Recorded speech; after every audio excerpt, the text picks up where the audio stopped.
Bismillahirrahmanirrahim. Assalamualaikum warahmatullahi wabarakatuh. Assalamualaikum. Terima kasih. Ada seorang sahabat, dia mengeluh, dia bekerja di sebuah bank konvensional. Dalam perjalanannya dia meyakini bahwa praktek bank konvensional itu mengandung riba. Kemudian dia berpikir, apakah selama ini gaji yang saya dapat dari tempat saya bekerja, bank konvensional tadi, menjadi haram, menjadi tidak bersih. Kemudian dia bingung, dan kalau dia keluar, di luar belum tentu dia mendapatkan tempat yang baik, atau dia belum bisa menentukan sikap. Pertanyaannya, apakah sebenarnya hukum bank konvensional itu riba, betul-betul riba, atau memang ada pendapat-pendapat ulama yang tidak terlalu keras? Artinya ada dalil yang mengatakan bahwa itu tidak riba, sehingga sahabat-sahabat kita yang muslimah yang bekerja di bank-bank konvensional menjadi aman. Bismillahirrahmanirrahim. Semuanya pernah berdosa, kecuali Nabi kita, ulama, ustadz, kiai pernah berdosa. Cuman kualitas dosa ini busuknya berbeda-beda. Ada orang yang di saat berdosa menginsafi lalu menyesal. Tidak ada nilainya dosa itu, ya segera diampuni oleh Allah. Pernah berdosa para ulama, ada yang berdosa, tapi dosanya tidak berat. Kenapa? Dia sadar menyesal. Ada dosanya berat, sudah tahu mokong. Gitu aja repot syariat Islam. Sudah dosa nggak mau nyadari, lah ini dosa. Jadi tidak ada yang tidak dosa di antara kita. Semuanya pernah berdosa. Dan ada dosa yang lebih berat lagi, adalah dosa hati. Penyakit hati. Dosa di dalam hati ini lebih gede daripada urusan dohir. Zina itu dohir, busuk, kotor, hina. Makan riba dohir, busuk, kotor, hina. Jadi kalau ada orang yang makan riba, itu memang busuk, kotor. Tapi jangan sampai kita merasa bersih juga. Jangan-jangan hati kita kotor, pendengki, pendendam, segala macam. Ya, suka gunjing orang. Lah, gunjing orang lebih gede daripada riba, ya. Jadi intinya, kita tidak menunjuk orang yang bekerja di bank konvensional atau manapun. Intinya kita menunjuk pada diri kita sendiri. Kalau kita berbuat satu kesalahan, cobalah segera diinsafi, disadari, disesali, biarpun kita masih belum bisa keluar dari kubang kemaksiatan itu. Sebab kalau tidak menyesal akan terus, apalagi cari ustadz yang bisa membenarkannya, musibah itu. Artinya tidak ada keinsafan, hawa nafsu itu. Kira-kira ada enggak ustadz yang memperkenankan saya buka kerudung? Sebab saya paling tidak senang pakai kerudung. Lah ini, tidak insaf kan misalnya. Ini contoh. Jadi kaidah, ya, kita sebelum berbicara tentang untuk menjawab pertanyaan, kita itu kaidah. Semua dari kita ini bisa bersalah. Dan sebaik-baik dari kita yang bersalah, sadari biarpun kita masih susah meninggalkannya. Semoga dengan penyesalan kita ini Allah mengampuni. Sebab yang tidak pernah menyesal, mungkinkah meninggalkannya? Saya menikmati tempat duduk saya, ya susah saya pergi. Tapi kalau bau busuk, tidak enak, gatal, pergi atau tidak saya? Pergi. Jadi perasaan inilah yang harus kita tanamkan. Mungkin kita bekerja di tempat yang haram, tanamkan benci. Saya benci, minta pada Allah, ya Allah pindah, saya benci, pindah ya Allah. Lihat, gerah ya. Secara otomatis dia akan lirik, kerjaan apa ya kira-kira. Nah ini. Kemudian masalah bank konvensional sebetulnya ya harga mati, ya. Kecuali ada fatwa ulama, ternyata fatwa ulama dia punya BPR. Jadi makanya fatwanya mengatakan bank konvensional adalah nggak apa-apa, tidak riba. Oh iya, orangnya dari Jawa Tengah, tak taunya apa? Dia mendirikan bank perkreditan rakyat juga. Oh ya, pantas.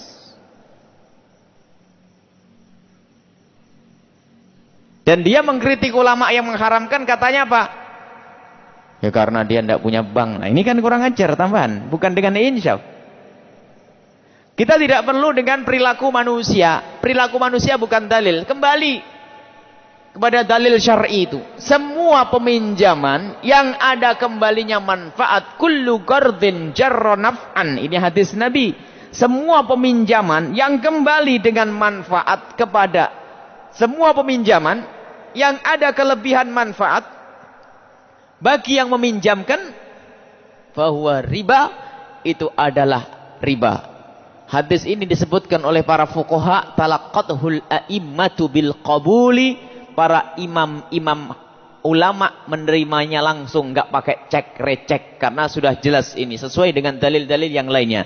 Misalnya saya meminjamkan duit 100.000, kembalikan 100.000 plus pijet sudah riba. Bayangkan. Apalagi 1%.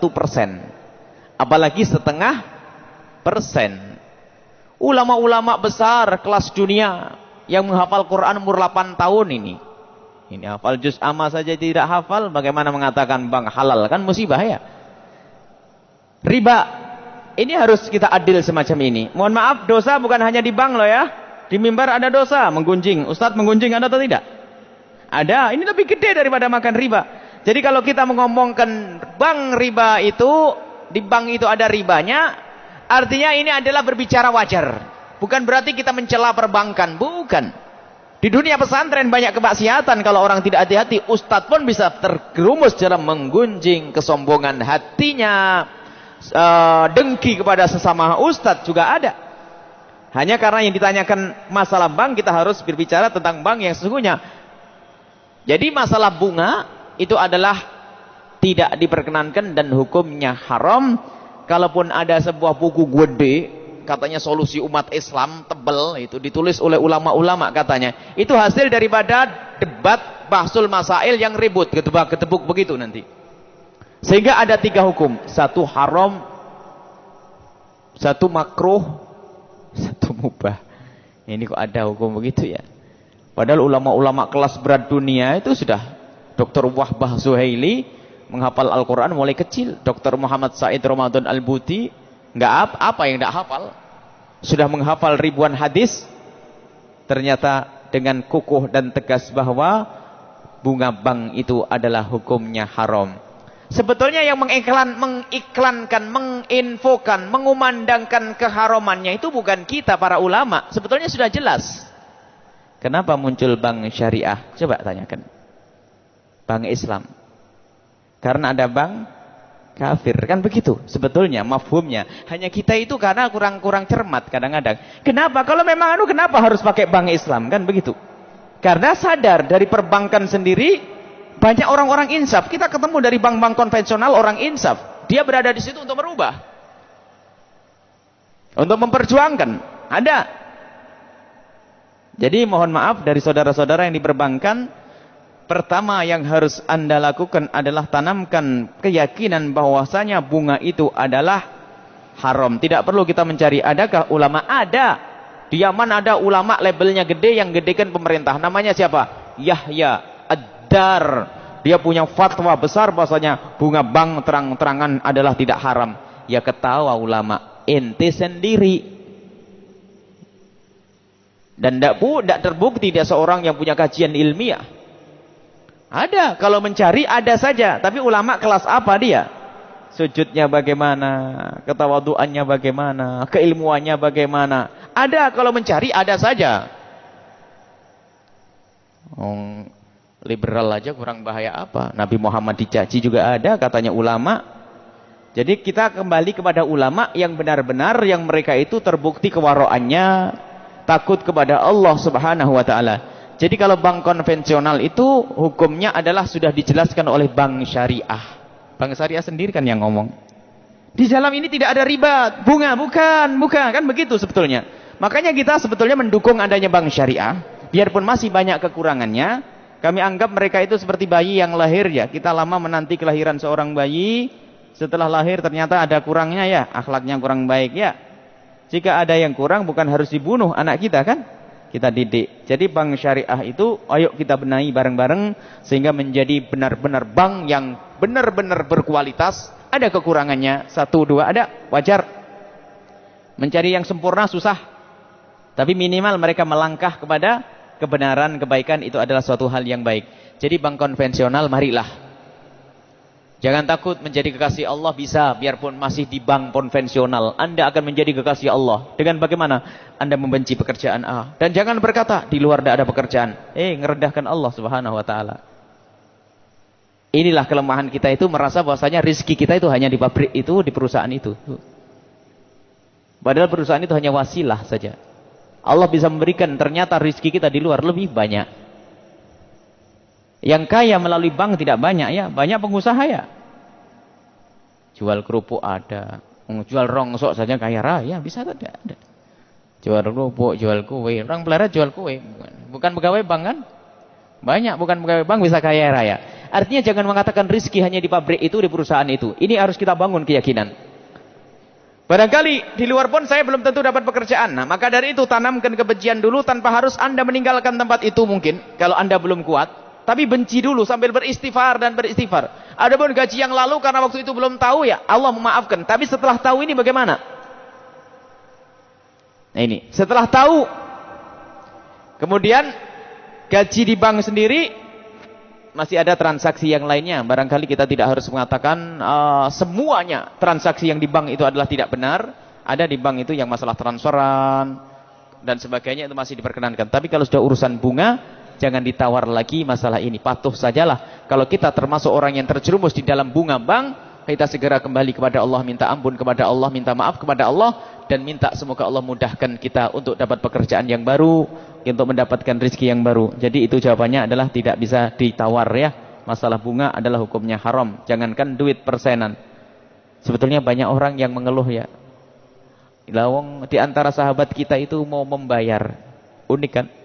Kalau utang itu dibayar sebelum waktunya mestinya kan senang ya. Mestinya kan senang.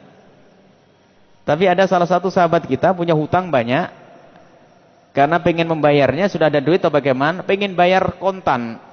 Mestinya 3 tahun ke depan ya sampai jumlahnya banyak.